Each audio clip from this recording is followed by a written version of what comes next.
Come to this place, whoever you are, wanderer, worshiper, all seekers of what is true, all who seek a community of compassion and diversity. Come to this place, whoever you are, though you've broken your vows 1,000 times and you're too busy and you don't have the time.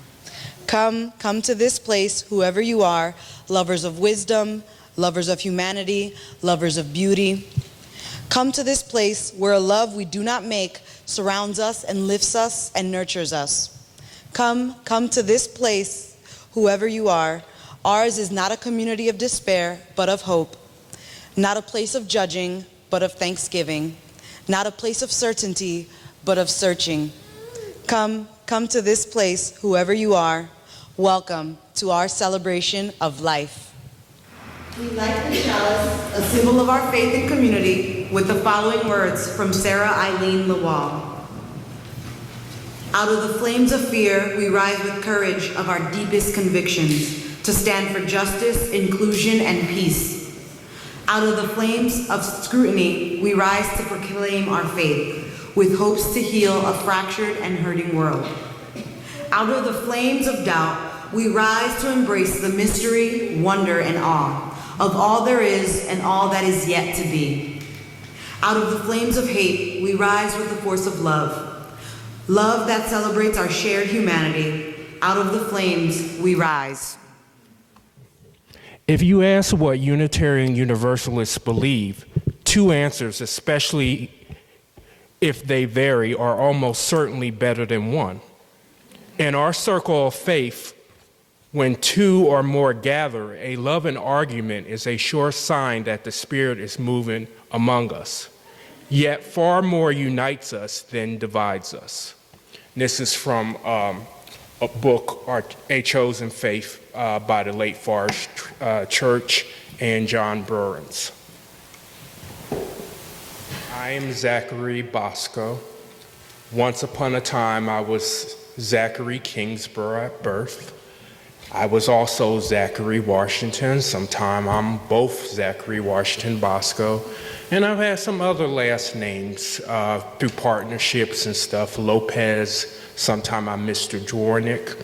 And that there is a lot of essence as to why Unitarian Universalism became my chosen faith. The reading this morning was from a book called A Chosen Faith. And our faith is indeed a chosen faith, even if you grow up UU, because we don't have you confessing a creed. You go through a ceremony, we have bridging ceremonies and what have you, but we don't push dogma down on you, and you're able to think for yourself and make your own decisions. So, and this is not a long message, that's why I have my cell phone here. So basically, I'm just going to tell you a little bit about why this became my chosen faith and why I think we need to help others who have made this their chosen faith and who are trying to keep this their chosen faith. So some years ago, prior to being a UU, I grew up attending a variety of churches, Catholic, Methodist, Baptist, Christian churches. And my first introduction to the UU community was when I grew up in New Jersey, South Jersey. I left there when I was 18. And I grew up in Maple Shade, New Jersey, which is not the most pleasant place. It's known as the only town in South Jersey ever to lynch a black man, and is also known as the only town to refuse a drink to the late Dr. Martin Luther King. So that's where I grew up. And I left there at 18 to go to college, was a religion major, which I think I probably picked that to just annoy my grandmother the most. She's like, how are you gonna make a living and what have you?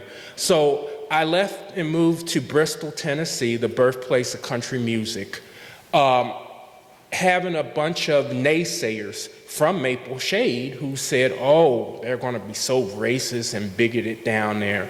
And it was actually more integrated than my community in Maple Shade. So enter my introduction to UUism. In Bristol, the UU church was not called the UU Church. It was called the Gay Church because it was one of the few churches where gay people could be welcome and we could be open about who we were. And so that was my introduction. And over these years, because it took me a while to get to the UU, to embrace my UU beliefs. So over the years, through attending other churches, for a while I attended a UCC congregation where I was actually an associate minister there. So it was a predominantly gay congregation. So through all of that, even while I was in the UU congregation, I was told, you sound more like, while I was in the UCC congregation, I was told, you sound more like a UU. And they told me that when I was training to be their minister. So I kept that in my mind, and when some issues came up there, I had embraced humanism, and I said, oh, well, I might as well go full throttle and become a UU. But you see, that's my story. And this message I mentioned, I said, my chosen faith, a gay humanist African-American perspective. And that's because in that order is how I define myself. And that's my story, but many times people think they know my story when they see me. And that's one of the issues in UUism today. We all have reasons why we have made this our chosen faith or have remained in this as our chosen faith. And we as UUs have to really see people as individuals and to understand and listen to their story. I can't look at you and say, well, this is your story because you're female, because you're this or that. I have to get to know you. One of my good friends, Susan Bacchius, is here today. Susan and I sat on the same pew for several years before I ever knew her beliefs. It wasn't until a tragedy occurred, a loss, where we actually talked about. And that's what I love about the UU community. We come here, we find community, we can have different beliefs and different ways of handling life, but we come around our core principles. And so keep in mind when you meet somebody as a UU, look at them as a UU first, put everything else aside and let them tell you their story. And that's what's worked very well for me as being a UU. This community has been here for me through some hard times. When me and my ex-partner split up, they were there for me just like a heterosexual couple going through a divorce. And that means a lot to have this community. If I'm not here sometime in the summertime or whatever, sometime I'm off at a gay pride event or something like that. And I can be sure that I'm going to get likes on my Facebook from members of this community for being at that event. That's very different than a lot of other communities who are like, oh, you need to be here all the time. We do need to be here often and what have you. We need to be here as part of the community, but it's just great that the UU faith is more of a way of life. So that's a bit of my story. Right now in the UU movement, we seem to be at a crossroads where some people feel like they are wrong for how and why they chose to make the UU community their community. You know, some people are focused more on social justice, some are focused more on theology, and I really believe that we have to find a way to come together and hear each other's story and appreciate what's really being done. I did not know about the social justice aspect when I first came here. It was strictly based on an evolution of my beliefs, having studied religion. Even when I was at the UCC congregation that was predominantly gay, the issue came up because I had a partner at the time who was Hindu, And I'm like, well, you can't be nice to him and yet say he's going to go to hell. I am not okay with being part of this type of community. So different things brought me to this UU community. And right now there are people who are part of our community based on social justice reasons, based on finding a welcoming community. And the different congregations are certainly different. But it's really important that we realize that we need each other as part of the community and that we really try to embrace each other. Some of the stuff that's been going on surrounding white supremacy and the use of language and stuff has made some people that I love very much feel unwelcome or not want to participate.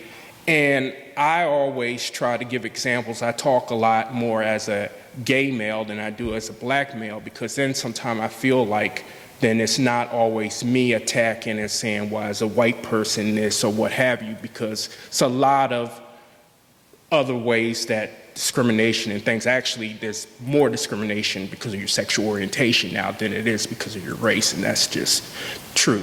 So right now, as I look at, we just had a controversy at GA surrounding a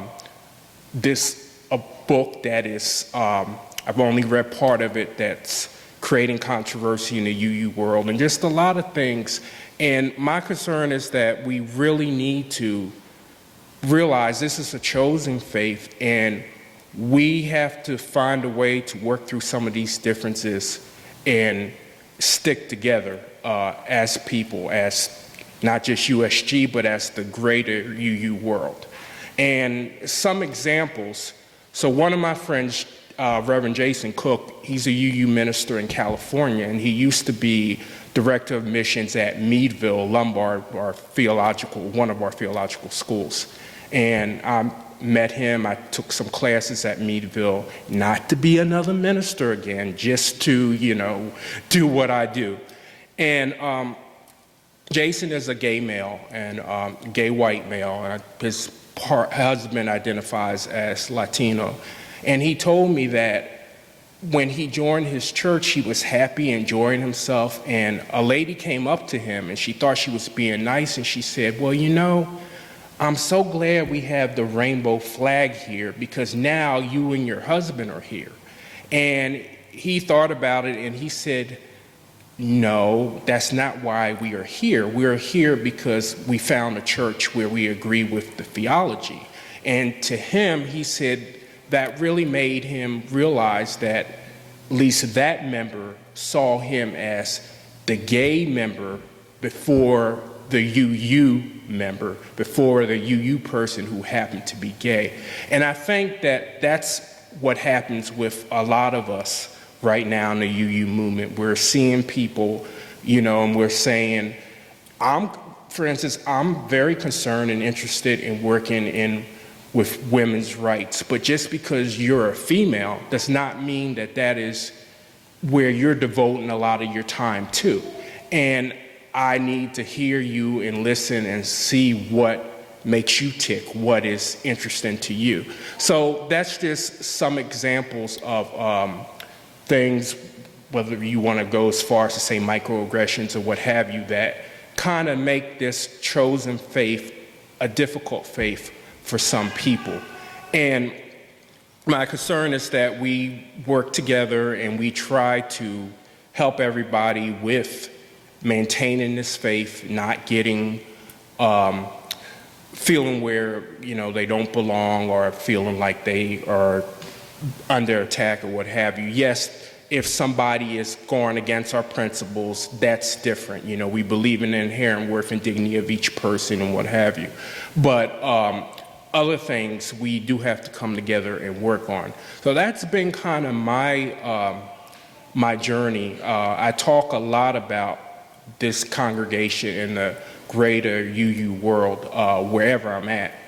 And as an ex-minister who was really kind of tired of the whole religion thing to begin with, this UU community has really meant a lot for me. It's a place where I'm still able to use my studies from school and yet also be open and free thinking as I want to be. So just keep in mind, while there's a lot going on, and the other point I want to make is, so this chosen faith, it may seem to be easy for some, but when it comes to certain people especially, some seem to be making more of a sacrifice. So when it comes to issues of social justice and stuff, keep in mind, many of the clergy, especially if they're clergy of color or what have you, have made great sacrifices to join a faith that may not look like them or may not truly understand, and that's something that we should always, think about. Like I think about Reverend Constance Simon, and as an African American woman who was at this church, has her own church now, and a former lawyer, she made a lot of sacrifices to come into faith, but it was the fact of where she came from. She told me she just didn't get it. And her beliefs are very different than mine, even though we're both African American UUs.